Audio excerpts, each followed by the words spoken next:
बचिया बहच जब लागे दिल पे चोट हो, तोरा बिना एहो राजा फाट होठ हो।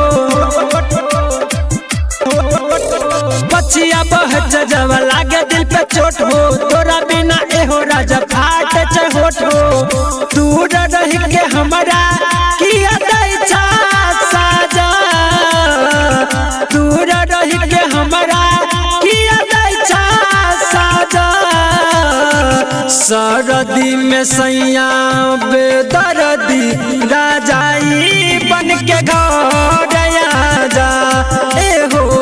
सरदी में सैया बेदर्दी राजाई बन के घर आजा। सरदी में सैया बेदर्दी राजाई बन के presented by Arhulia Recording Studio।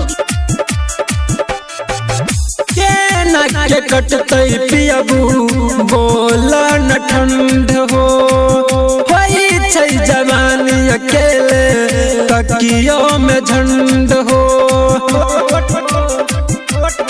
एहो के के कटतै पियबू बोल न ठंड हो, होई छै जवानी अकेले तकिया में झंड हो।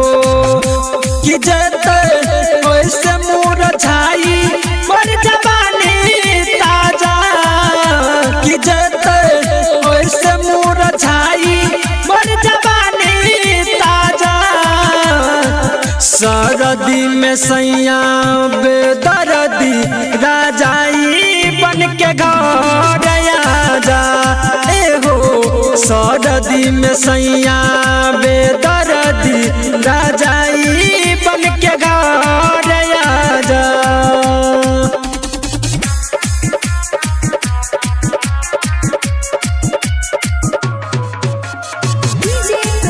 सरदी में सैया बेदर्दी राजाई बन के घर आजा।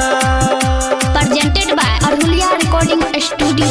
होई जाय छे देहिया हमर से जिया पे ठंड हो, तकिया धरी के तोरा करे चिया याद हो, करे चिया याद हो। होई जाय छे देहिया हमर से जिया पे ठंड हो, तकिया धरी के तोरा करे चिया याद हो।